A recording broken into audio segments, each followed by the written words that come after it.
Good day everyone, I am Maria Arengaliato, your nurse for today. And today I will be assessing a patient's ambulation. Ambulation is the ability to walk without the need for any kind of assistance. It is most often used when describing the goal of a patient after a surgery or physical therapy. In order to reach a patient's goal of ambulation, they may require assistance before they are able to walk around on their own. Ma'am, do you feel any weakness, dizziness, or postural hypertension? No. Ma'am, is it okay that we will move you? Yes. Ma'am, do you feel this one? Yes. Did you feel that I raise your arms? Yes. Can you raise your arms, the arms? Thank you. Do you feel any pain right now, ma'am? No. Okay.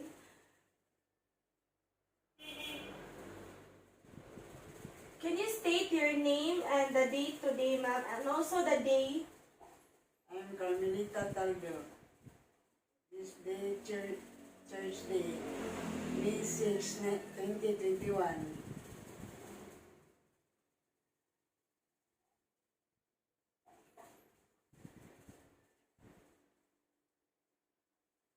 Ma'am, so today, ma'am, I will be transferring. Perform hand hygiene.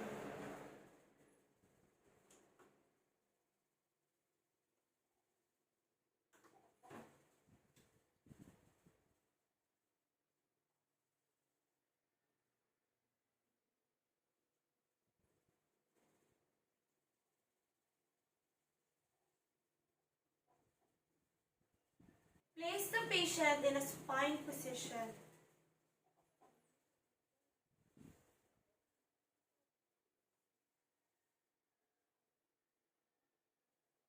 Face the head of the bed at a 45-degree angle and remove the pillows.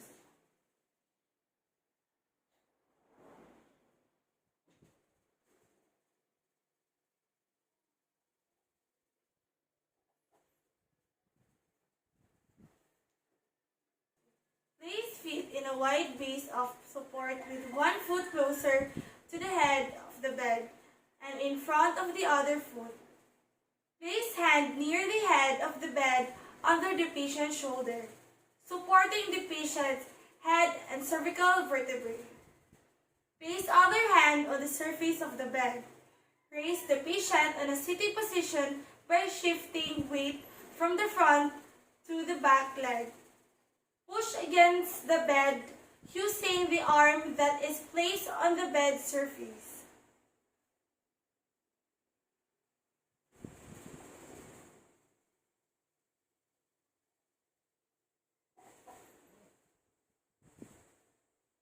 Assess for dizziness and lightheadedness.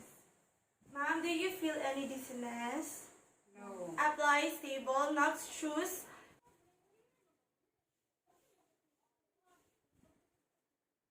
Apply gait belt snugly and fasten securely, then assess the patient to a standing position by grasping the gait belt on each side with your arms on this outside. Keep back straight and knees bent. Then gently rock back and forth 3 times, and on the 3rd time, pull patient into a standing position. Ask the patient if he or she feels dizzy or lightheaded. Observe balance. Please raise your arms, ma'am.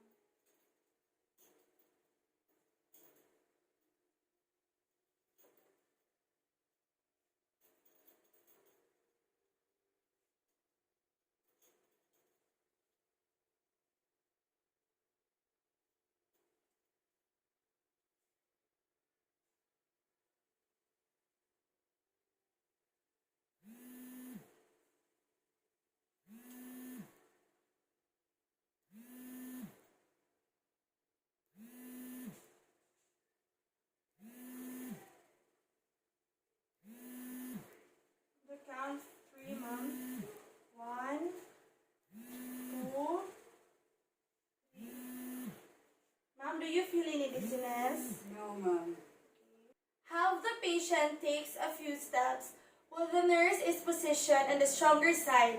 If an assistive device is used, then the nurse stands on the patient's weak side, grabs walking belt on the middle of the patient's back and hold the patient's arms close to you. Take a few steps forward with the patient, then assess for strength and balance. If the patient feels stable, begin walking, matching your steps with the patient. Instruct the patient to look ahead and lift each foot off the ground.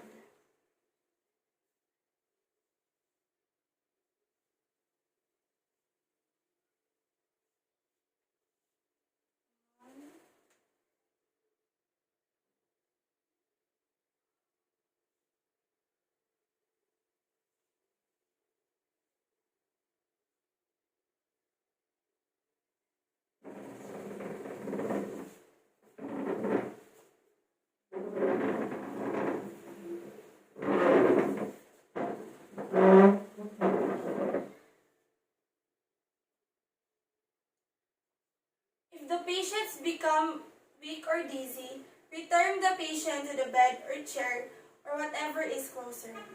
Ma'am, do you feel any dizziness? No, ma'am. If the patients begin to fall, gently ease the patient to the floor with holding firmly into the gate belt.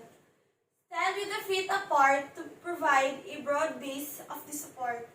Extend legs and let the patient set against it to the floor. As the patient sides, the nurse bends knees to lower the body.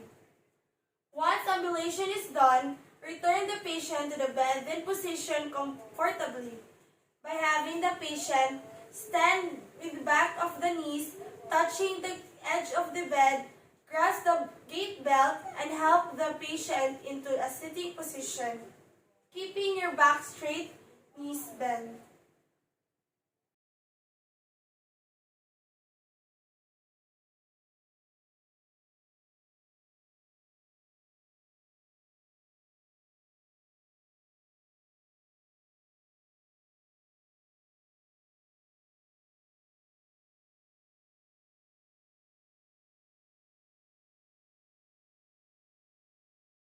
Remove the gate belt and position the patient comfortably.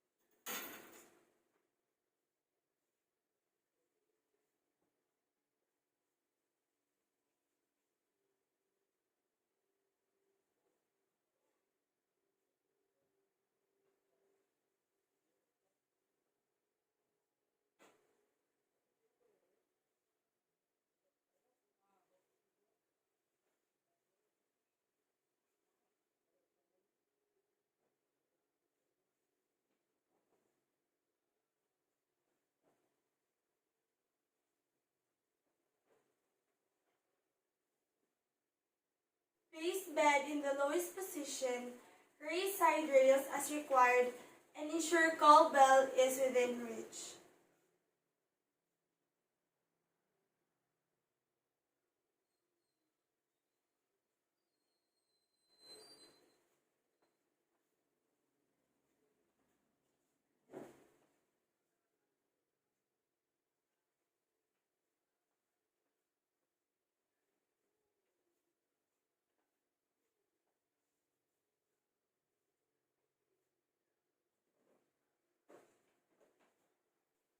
One nurse applies a gate belt snugly and fastens securely, then assists patient to a standing position by grasping the gate belt on each side, keeping back straight and knees bent. Then gently rock back and forth 3 times, and on the third time, pull the patient into a standing position. Ask the patient if he or she feels dizzy or lightheaded. Observe balance.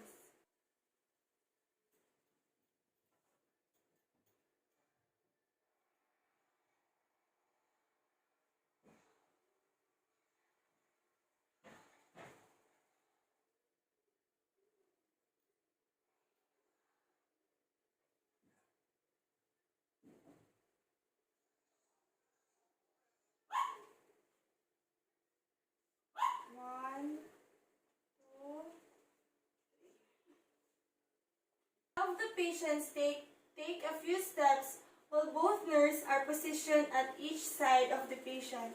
If an assistive device is used, both nurses still stand on other side of the patient.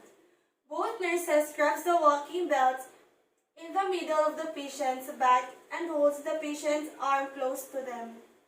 Both nurses take a few steps forward with the patient, then assess strength and balance. If the patient feels stable, begin walking.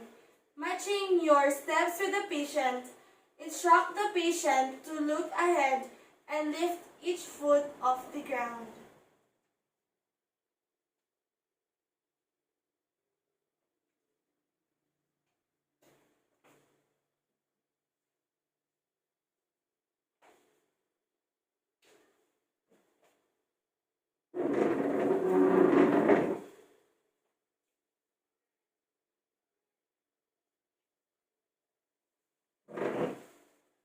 Patient becomes weak or dizzy, return the patient to bed or chair, whatever is closer.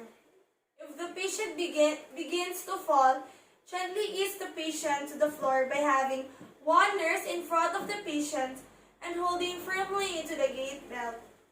Standing with feet apart to provide a broad base of support. Extending legs and letting the patient sides against it to the floor. As the patient sides, the nurse bends knees to lower the body, while the other nurse position it the patient's back and support the patient's head and neck. Once the ambulation is done, return the patient to the bed, then position comfortably by having the patient stand with back of the knees touching edge of the bed. One nurse grabs the gait belt and helps the patient into sitting position, keeping your back straight and knees bent.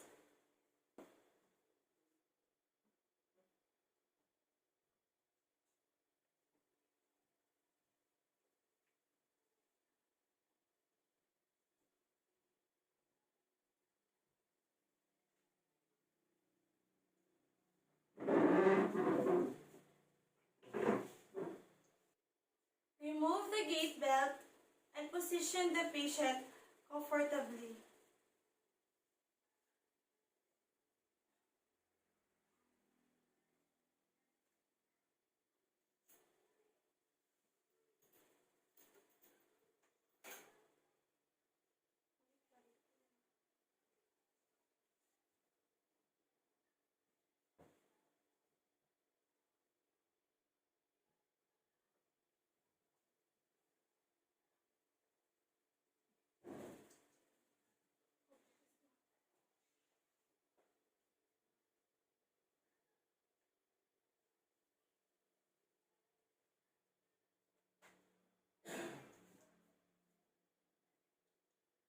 Place bed on the lowest position, raise the side rails as required, and ensure call bell within reach.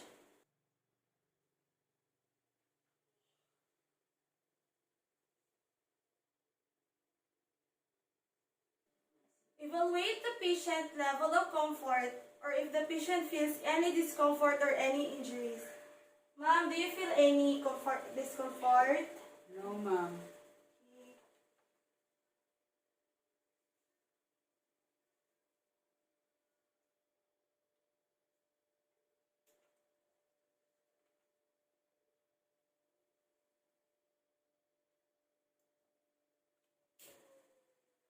Form hand hygiene.